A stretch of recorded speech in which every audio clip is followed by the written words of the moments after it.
You've probably seen it, that bright orange app that seems to follow you everywhere. Shoes for $5, headphones for $3, a drone for $20. It's called Temu, and in less than 2 years, it's become one of the most downloaded shopping apps on earth. At first glance, it feels like a miracle of modern retail, a cheerful bargain paradise that lets anyone shop like a billionaire. But behind every little package that lands on your doorstep, there's a story about algorithms, data, and a race to the very bottom of global prices. This is the story of how Temu quietly conquered online shopping and what we might be giving up in exchange for all those impossible deals.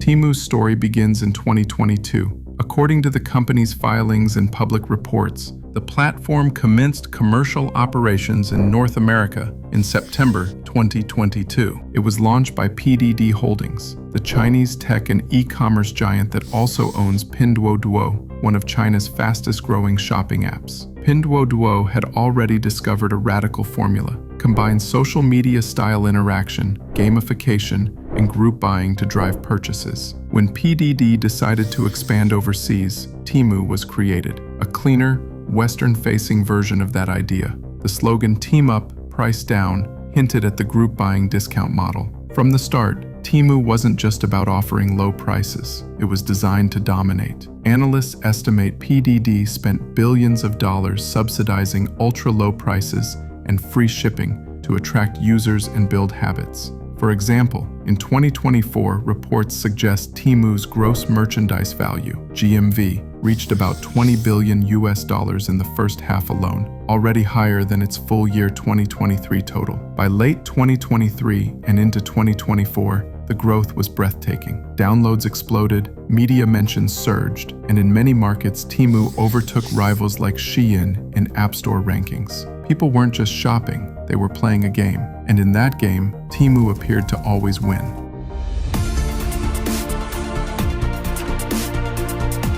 Temu's real innovation isn't just clever marketing or colorful interface. It's in the data, the supply chain, and the cost structure. Direct-to-factory, light inventory model.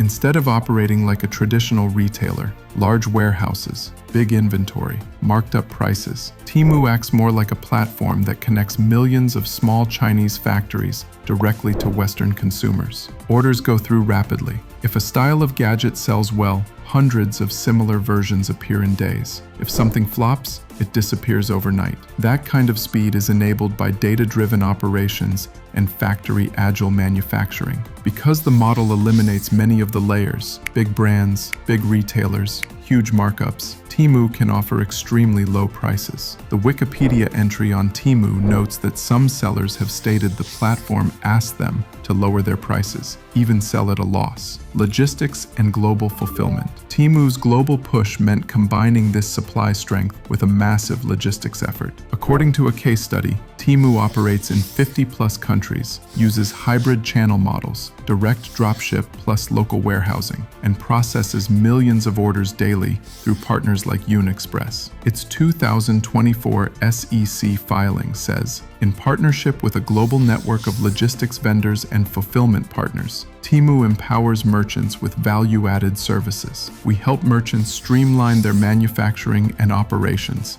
leading to more competitive prices and reduced waste. Marketing and engagement design. Temu didn't rely on passive adoption. It built huge budgets for advertising, influencer campaigns, gamified experiences, spin-the-wheel vouchers, random coupons, group buy games to turn shopping into entertainment. One case study notes, Temu introduced games like Fishland, Coin Spin, Card Flip, and used referral programs heavily. In effect, you're not just buying, you're engaged, entertained, rewarded.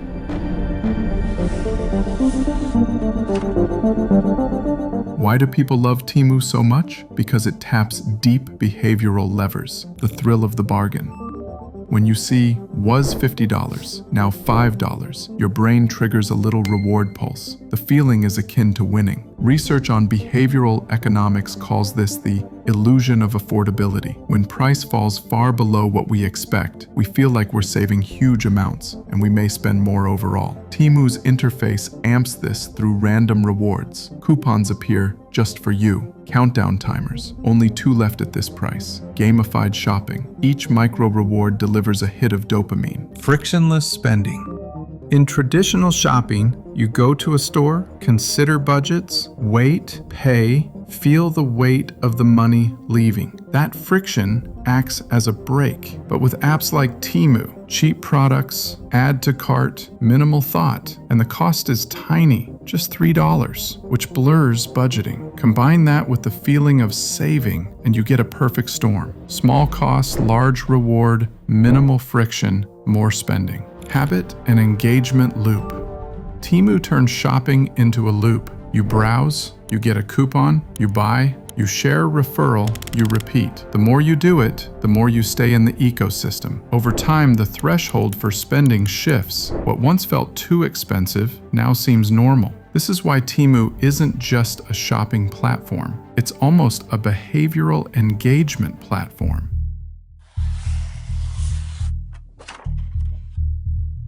Those $3 headphones, $5 shoes, cheap doesn't mean cost-free. There are trade-offs. Labor and supply chain issues. Temu sources from thousands of small factories in China, working on razor-thin margins and rapid turnaround. While there's no single report proving forced labor in Temu's supply chain, U.S. lawmakers in 2023 flagged that Temu and Shein could not guarantee that none of their suppliers used forced labor. Independent audits are limited. The direct-to-factory speed and scale means oversight is complex. Environmental footprint. Each little shipment traveling thousands of kilometers by air or sea has a footprint. Researchers estimate that small cross-border parcels can produce 10 times more CO2 per item than bulk retail shipping. Free shipping often hides this cost. While I couldn't locate a peer-reviewed study specific to Temu, the general e-commerce logistics literature supports the idea of higher per-item emissions for microparcels. Data and privacy.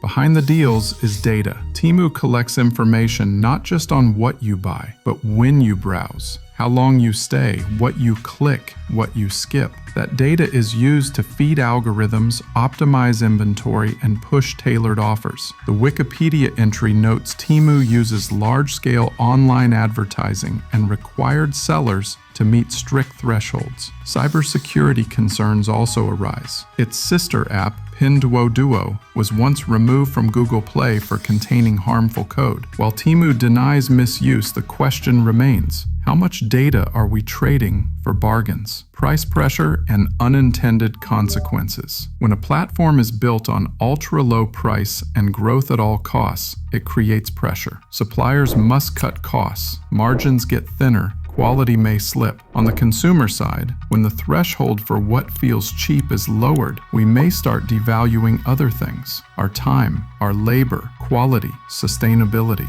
In short, cheapness has consequences.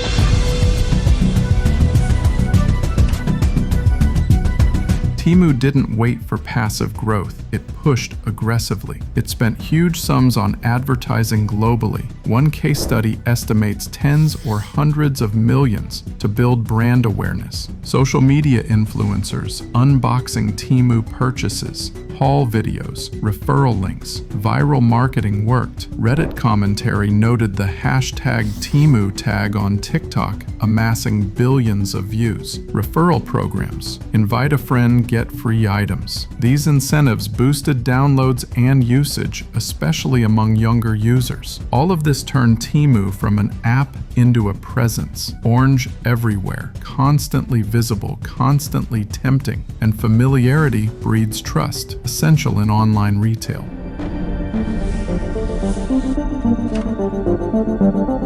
Success brings scrutiny, regulatory and consumer issues.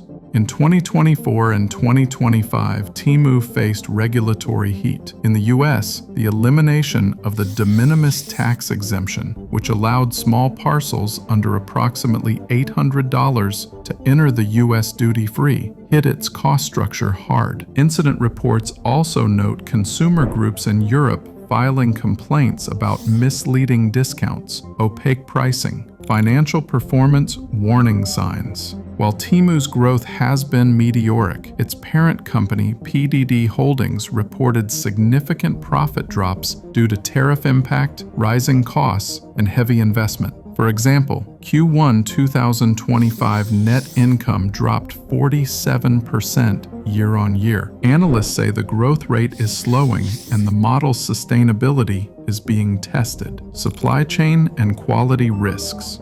When you scale at such speed and cut margins aggressively, risks increase. Quality control issues, safety concerns, counterfeit products, delays. The faster the machine moves, the less time there is for reflection.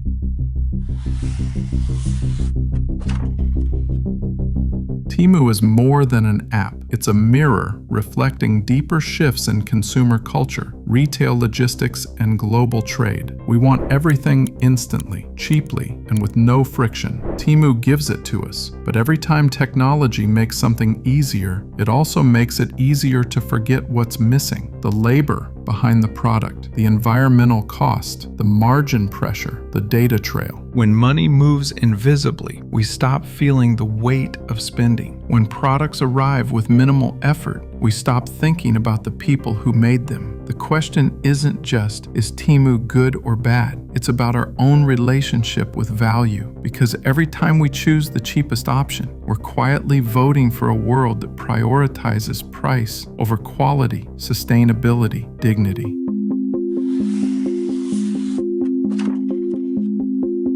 Where does this go from here? Temu's expanding into more countries, more categories, electronics, household goods, even heavier items. Technology, AI, personalization will push this further. Apps will know what you want before you do, deliver hyper-tailored offers, anticipate needs. For consumers, more convenience, faster shipping, lower upfront cost. But for manufacturers and supply chains, less stability, tighter margins, faster trends, more risk. And for society, a challenge. When everything becomes instant, what happens to value? If everything is cheap, is anything special? If spending becomes frictionless, does needing become constant? Maybe the real challenge isn't just to shop smarter, but to slow down, to remember that every object has a story, a cost, a journey, and that sometimes paying a little more means valuing a lot more. Temu makes it feel like anything is just a click away, instant, effortless, cheap. But cheap isn't free. It changes how we see everything, our time, our attention, even our planet. Temu didn't invent that mindset. It just perfected it. So next time you scroll through those orange deals, remember, someone, somewhere, always pays the price.